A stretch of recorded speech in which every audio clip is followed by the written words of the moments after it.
अभी एक भजन होगा और भजन के साथ साथ सभी भाई बहन अपने अपने इष्ट का ध्यान करेंगे। ध्यान कैसे करें?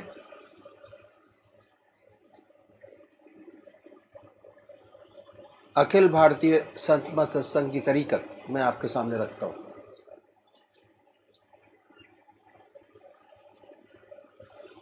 सबसे पहले निश्चित कीजिए कि परमात्मा की कौन सी मूर्त, कौन सी सूरत, कौन सी शक्ल आपको सबसे ज़्यादा प्यारी लगती है। मूर्ति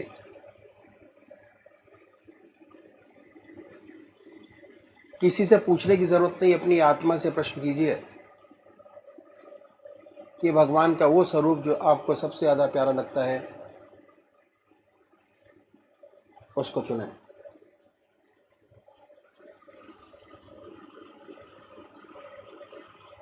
उसके बाद किस नाम से आप उनको याद करेंगे उसको भी चुने। मंत्र तो क्या हुआ, दो चीज आपने चुनी, एक अपना इष्ट देव और एक मंत्र। उसके बाद पूजा के स्थान पर जाइए, जिस स्थान पर बैठे हैं, जिस आसन पर बैठे हैं उसी आसन पर बैठें। बड़े प्यार से धूप बत्ती अगरबत्ती जलाएं। बड़े आराम से बैठिए और बैठने के बाद ये महसूस कीजिए कि आपका इष्ट शरीर आपके सामने विद्यमान है।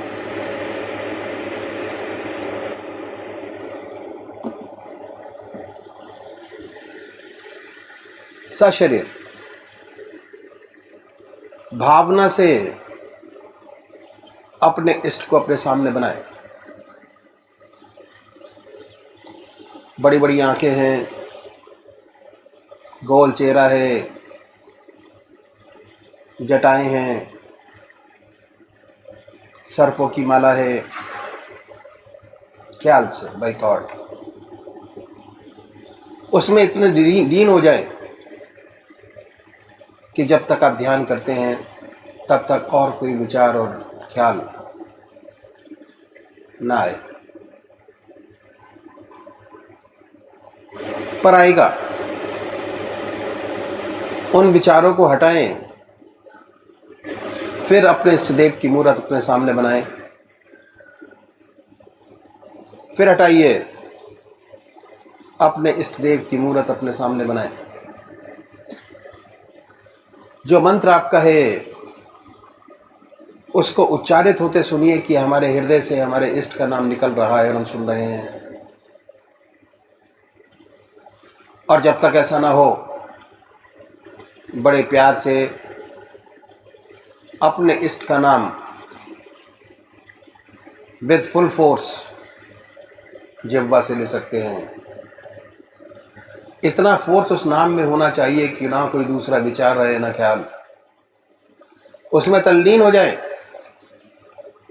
उसी की याद हो, उसी का ख्याल हो।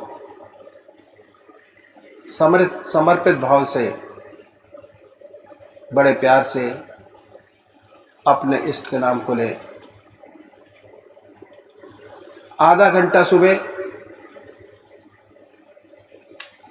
और आधा घंटा सायंकाल, ये 2 समय निश्चित कीजिए और आधे घंटे में 20 से 25 मिनट ध्यान को दीजिए। दूसरे वो भाई हैं जो निराकार भगवान के उपासक हैं, ओम, अल्लाह, वाहिगुरु, क्राइस्ट, गॉड, वो क्या करें, वो कैसे ध्यान करें। बड़े आराम से बैठिए, बड़े प्यार से उसके बाद ये महसूस करें कि हमारे हर दिल की धड़कन पर जो नाम आपने चुना है वो निकल रहा है। हृदय ओम ओम कह रहा है और पूरे शरीर में वाइब्रेट करता है। उसके वाइब्रेशंस को महसूस कीजिए और आनंदित होइए। बड़े प्यार से इस काम को करना है। जब भी कोई सांसारिक बात आपके जहन में आए, दिमाग में आए, उन विचारों को हटाएं, फिर अपने इष्ट देव की याद में लगे, फिर हटाइए, अपने इष्ट देव की याद में लगिए। अगर आज ध्यान करते हुए आपके 100 विचार 1 मिनट के अंदर आते हैं तो निश्चित समझिए, अगर ये अभ्यास आप बराबर करते चले जाएंगे तो एक दिन ऐसा आएगा कि कोई विचार आपके आगे नहीं होगा। भगवान श्री कृष्ण ने साधक की दृष्टि से गीता में 4 बात बताई। पहली आहार की शुद्धि, दूसरी विहार की शुद्धि, तीसरा अभ्यास और चौथा वैराग। अभ्यास पर बहुत भारी जोर है और सारी जिंदगी हम एक चीज़ का अभ्यास करते चले जाते हैं और उसकी परफेक्टनेस पर देखते चले जाते हैं। बड़े प्यार से अगर इस तरीके से अभ्यास करेंगे, बड़ी सुंदर स्थिति होगी। जब भी आप अपने इष्ट देव के चरणों में विश्राम चाहेंगे, बड़े प्यार से विश्राम मिलेगा, ना कोई दूसरा विचार रहेगा, ना ख्याल, और हमारी आत्मा हमारे मन को देखती रहती है। वो बताती है कि हम क्या सोच रहे हैं। जब विचार हट जाए अपने इष्ट देव के चरणों में, फिर दोबारा उस चीज़ को पकड़े, अपने इष्ट देव को दोबारा अपने इष्ट देव में ध्यान लगाइए। तो अभी एक भजन होगा और भजन के साथ साथ सभी भाई बहन अपने अपने इष्ट का ध्यान करेंगे। ये किसने निगाहों से सागर पिला कर, ये किसने निगाहों से सागर पिला कर, खुदी पर मेरी बेखुदी बन के छाए, खबरदार है दिल मुकामे अदब है, खबरदार है दिल मुकामे अदब है। कहीं वादनोशी पे धब्बा न आए, ये किसने निगाहों से सागर पिला कर, ये किसने कई बार डूबे, कई बार उभरे, कई बार डूबे, कई बार उभरे, कई बार साहिल से टकरा के आए। तलाशो तलब में वो लज्जत मिली है, तलाशो तलब में वो लज्जत मिली है। दुआ कर रहा हूँ कि मंजिल न आए, तलाशो तलब में वो मंजिल वो लज्जत मिली है, तलाशो तलब में वो लज्जत मिली है। दुआ कर रहा हूँ कि मंजिल आए, ये किसने निगाहों से सागर पिला कर, ये किसने। कई बार साहिल से टकराई कश्ती, कई बार साहिल से टकराई कश्ती, कई बार तूफान में चक्कर लगाए। किसी के तखय्युल ने ऐसा डुबोया, किसी के तखय्युल ने ऐसा डुबोया। बहुत कोशिशें की उभरने न पाए, ये किसने निगाहों से सागर पिला कर, ये किसने। वो सजदे क्या जिसमें पाबंदियां हो, वो सजदे क्या जिसमें पाबंदियां हो, वो इबादत ही क्या जिसमें खुद गर्जियां हो। हकीकत में जाहिद वही बंदगी है, हकीकत में जाहिद वही बंदगी है। जहाँ सर झुके आस्तां झूम जाए, हकीकत में जाहिद वही बंदगी है।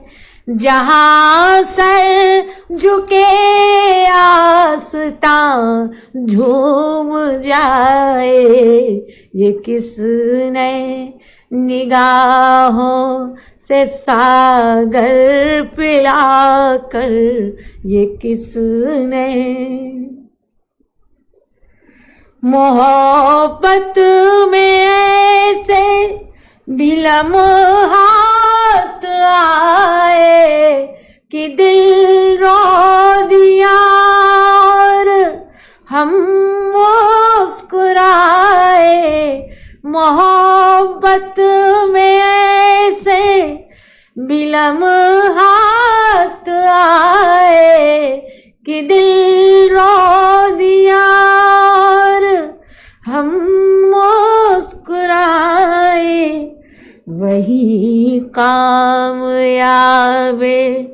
मोहब्बत रहेगा, वही कामयाबे मोहब्बत रहेगा। उलझ कर जो मौजों से दामन बचाए, वही कामयाबे मोहब्बत रहेगा। उलझ कर जो मौजों से दामन बचाए, ये किसने निगाहों से सागर पिला कर, ये किसने। इधर बुत परस्ती उधर सजदारेजी, इधर बुत परस्ती उधर सजदारेजी, इधर ज़ौदे उकवा, उधर वादनोशी। मोहब्बत के गुलशन में कांटे बहुत हैं, मोहब्बत के गुलशन में कांटे बहुत हैं। कहाँ तक कोई अपना दामन बचाए, मोहब्बत के गुलशन में कांटे बहुत हैं।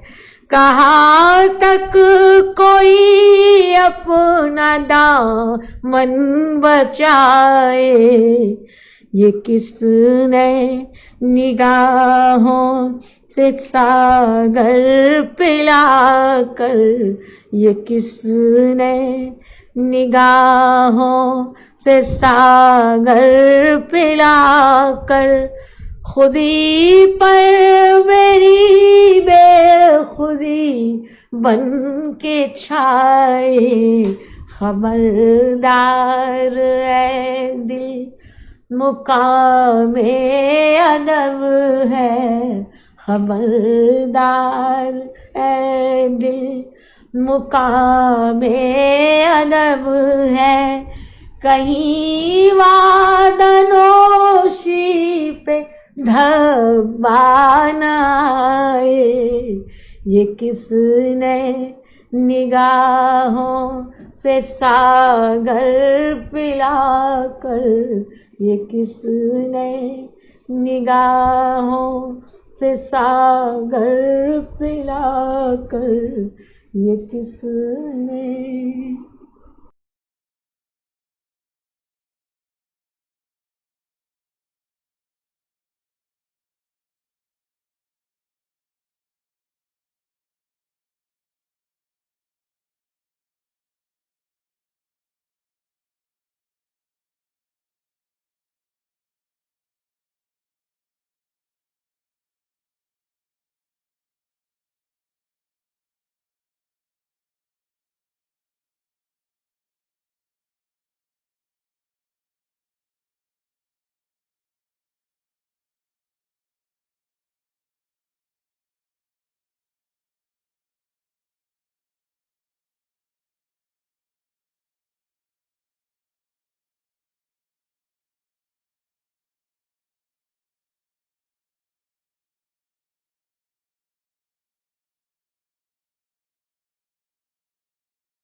और किससे मांगेंगे?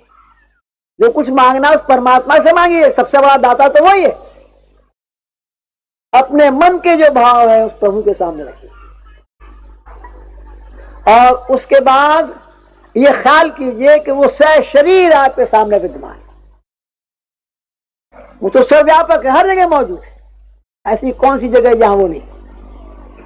अगर इस भावना से बैठे कि वो सामने है तो कोई वजह नहीं कि आपका ध्यान ना लगे, जरूर ध्यान लगेगा।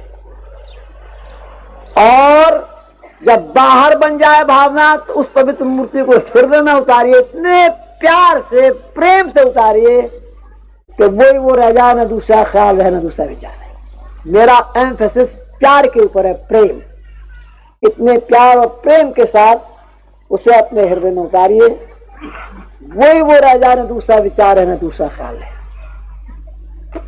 और हमारी आत्मा हमारे मन को देखती रहती है और ये बताती रहती है कि हम क्या सोच रहे हैं।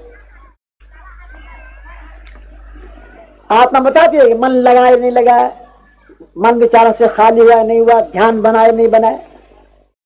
और जब आपका ध्यान लग जाएगा ऐसा एक तक, आत्मा को बड़ी प्रसन्नता प्राप्त होगी, बड़ी खुशी हासिल होगी और प्रभु की सच्ची कृपाधार आपको मिलेगी, उसका सच्चा ब्लिस मिलेगा। मन प्रफुल्लित हो जाएगा, आत्मा प्रफुल्लित हो जाएगी। थोड़ी देर ये ध्यान बना रहेगा, उसके बाद आपको अपना होश नहीं होगा, सुषुप्ति में चले जाएंगे, महब हो जाएंगे, अपना पता भी नहीं होगा बैठे हैं, कहां बैठे हैं, क्या कर रहे हैं।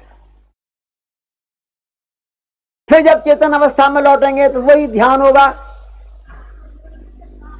और ध्यान के साथ साथ बड़ा सुंदर अनुभव होगा कि आपका हृदय और मस्तिष्क बड़े आनंद और शांति से भरा है। ऑब्जेक्टिव फीलिंग, प्रत्यक्ष अनुभव आपको होगा। तमाम लोड माइंड का गायब हो गया है और मन हल्का हो गया।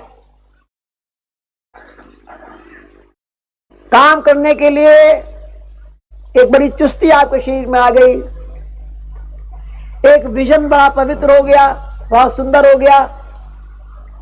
ये अनुभव प्रैक्टिकल अनुभव उसके बाद होते हैं कि जब ऐसा चित्त लग जाता है। असली मकसद चित्त की एकाग्रता जब तक नहीं लगता पूजा नहीं बनती। सच्ची पूजा तभी बनती है और जिनको बनती है उसका आनंद वही जाने। अगर उनको वो आनंद ना मिले तो दिन भर खोए खोए रहते हैं। कोई चीज चली गई है, कोई असल चीज से हम दूर हो गए, ऐसा उनको जिंदगी में अनुभव होता है। एक खाना ना मिले तो कोई बात नहीं, और अगर ऐसी पूजा नहीं बनी तो दिन खिन्न रहता है। तो ये तरीका इन संतों ने बताया कि ऐसे हम अभ्यास करें, ऐसे हम पूजा करेंगे, इस आधा घंटे का ही हमें विशेष लाभ होगा। जो जो हमें चित्त की एकाग्रता मिलती जाएगी, हासिल होती चली जाएगी, वैसे वैसे हमारे अनुभव खुलते चले जाएंगे। और जब तक अनुभव नहीं होते ज्ञान पक्का नहीं होता। ज्ञान अनुभवों से पक्का होता है, पढ़ने से नहीं होता। किताबें पढ़ने से तो परिभाषाएं आती, ज्ञान नहीं आता। ज्ञान तो करने से आता है, ऐसी उपलब्धि से आता है। सच्चा ज्ञान बिना अनुभव के सच्चा ज्ञान नहीं मिलता। परिभाषाएं में ये तरीका इन संतों ने बताया उनके लिए कि जो साकार पुजारी। अब दूसरे भाई है निराकार पुजारी, वो क्या करे? वो मूर्ति नहीं मानते, स्वरूप भगवान का नहीं मानते। कोई बात नहीं, इनके लिए संतों ने बताया रास्ता कि भाई आप बेशक स्वरूप न मानते हो, अपने ध्रुव कहते हैं palpitation of heart, heart beats, हृदय की धड़कन। उस हृदय की धड़कन में अपने प्रभु के नाम को सुने ख्याल से, ख्याल की जबान, not by tongue but by thought. ये ख्याल करें कि जब हमारा हृदय दुख दुख करता है तो उसमें से ओम की आवाज निकल रही है। हमारा हृदय ओम ओम कह रहा है, जबान नहीं कह रही। आसन वही है, बाकी सारी बातें वही है, कोई चेंज नहीं, सिर्फ मेथड में तब्दीली है। वो इसीलिए है कि हम यहां निराकार उपासकों की बात है। पहले शुरू में तो हृदय की धड़कन भी सुनाई नहीं देती, लेकिन जब आप अभ्यास करेंगे, सत्संग में आते जाते रहेंगे तो हृदय की धड़कन सुनाई देने लगी और उसमें से प्रभु का नाम होता हुआ भी सुनाई देगा। जब तक सुनाई ना दे तब तक मानसिक जाप करते हैं। अगर ओम नाम है आपने पकड़ा, हृदय में सुनने की कोशिश कीजिए, मन से ओम ओम कहते भी जाइए। ओम तो ध्यान हृदय पर भी लगाते हैं। बहुत जल्दी ये कोई ऐसा आएगा कि आप हृदय की आवाज को सुनेंगे, हृदय से ओम की आवाज निकलते हुए आपको स्पष्ट सुनाई देगी। अब कहने की आवश्यकता नहीं, अब उसे सुनने की आवश्यकता है। सुनेंगे, यहां भी वही हालत पैदा हो, हमारी आत्मा हमारे मन को देखती रहे। जब आप महव हो जाएंगे, तल्लीन हो जाएंगे उसके सुनने में, और दूसरा न कोई शब्द रहेगा न दूसरा ख्याल रहेगा, हमारी आत्मा को बड़ी प्रसन्नता हुई, बड़ी खुशी हासिल हुई। जब दिल लग गया, प्रभु की शक्ति याद हो रही,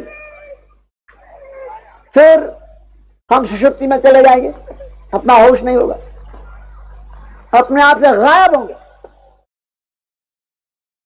और फिर होश आएगा तो उस प्रभु की फिर याद होगी, फिर उसी शब्द को सुनते हो। तो ये तरीका पूजा का मेथड इन संतों ने बताया कि अगर हम इस तरीके से पूजा करेंगे तो हमें विशेष लाभ होगा।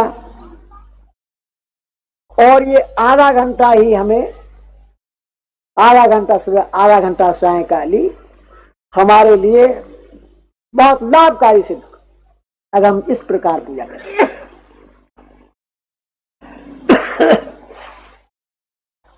अब इस तरीके के बारे में कुछ प्रश्न किए जाते हैं। मैं जो विशेष प्रश्न किए जाते हैं एक आध आपके सामने रखूंगा।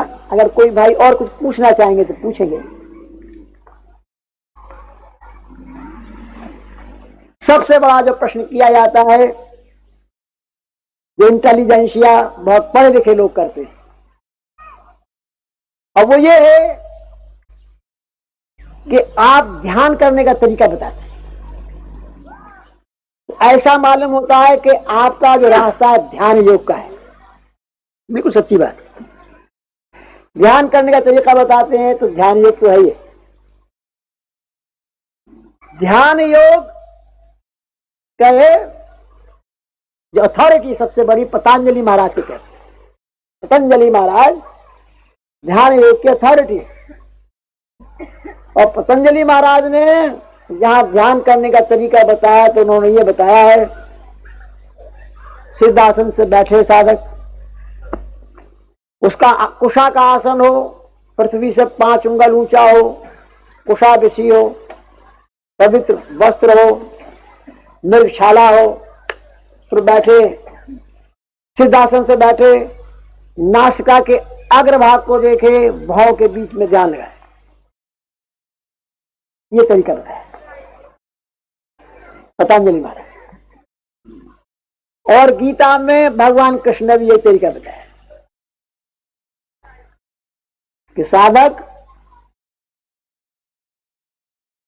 5 उंगल ऊंचा उसका पृथ्वी से स्थान हो जिस पर बैठे, कुशा का आसन हो, पवित्र वस्त्र हो, मृगशाला हो, सिद्धासन से बैठे, नासिका के अग्रभाग को देखे, भाव के बीच में ध्यान दें। यम नियम का पालन, ब्रह्मचर्य का पालन, आसन की सिद्धि, प्राणायाम की सिद्धि, प्रत्याहार, ध्यान, धारणा, ध्यान, समाधि, सातवां ध्यान है। ये सब सिद्ध हो जाने के बाद फिर ध्यान करे। जब ये सिद्ध हो गया तो अब ध्यान लगाइए, यार तो कोई हर्ज नहीं। आ गया ब्रह्मचर्य पर बड़ा भारी दोष।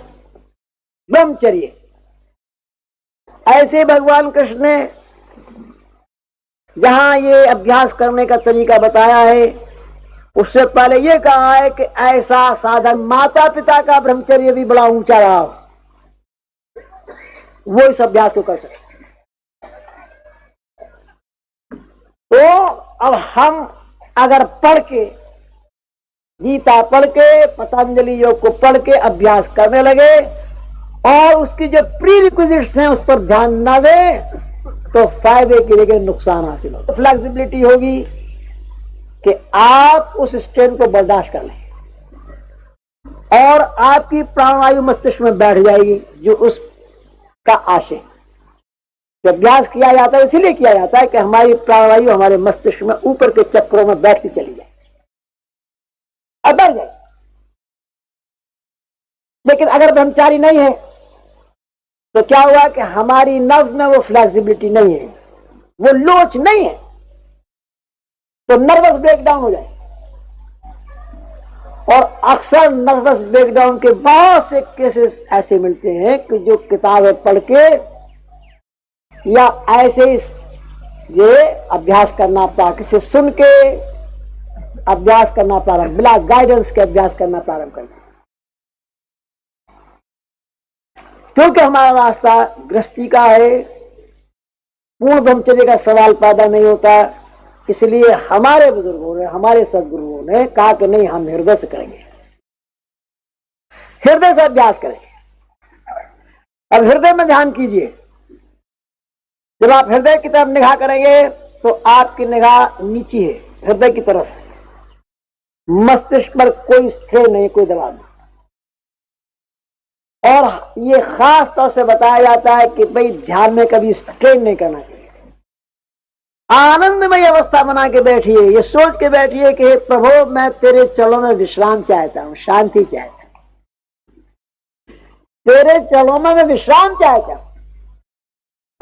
मन से लड़ाई मत लड़िए, उसको प्यार से समझाइए, प्यार से समझा के उधर लगाइए। हृदय से तो निगाह नीचे है, कोई खतरा नहीं किसी किसी, कोई नर्वस ब्रेकडाउन कभी नहीं होने वाला। और हृदय वो स्थान है कि जहां से खून का दौरान हमारे सारे शरीर में होता है, ब्लड का पंपिंग स्टेशन। अगर हृदय राम नाम से रंग जाए और राम नाम से रंगा हुआ ये खून हमारी नसों और नाड़ियों में जाएगा तो हमारे शरीर के हर छिद्र से परमात्मा का नाम जारी हो जाएगा। इसका विशेष लाभ। और दूसरी बात क्या है कि heart is the centre of all feelings. जितनी भावनाएं हृदय से पैदा होती, अच्छी और बुरी, अगर हृदय राम नाम से रंग जाए तो फिर हृदय में अच्छी ऊंची ऊंची भावनाएं पैदा होती है। परोपकार, भक्ति भाव, नम्रता भाव पैदा होती है। नम्रता, ह्यूमिलिटी, भक्ति भाव, ऐसे सुंदर गुण पैदा होते। और इन गुणों की अध्यात्म में तो आवश्यकता है, दुनिया में भी आवश्यकता है। ऐसा विनयशील पुरुष जहां जाएगा हर व्यक्ति उसकी कदर करेगा।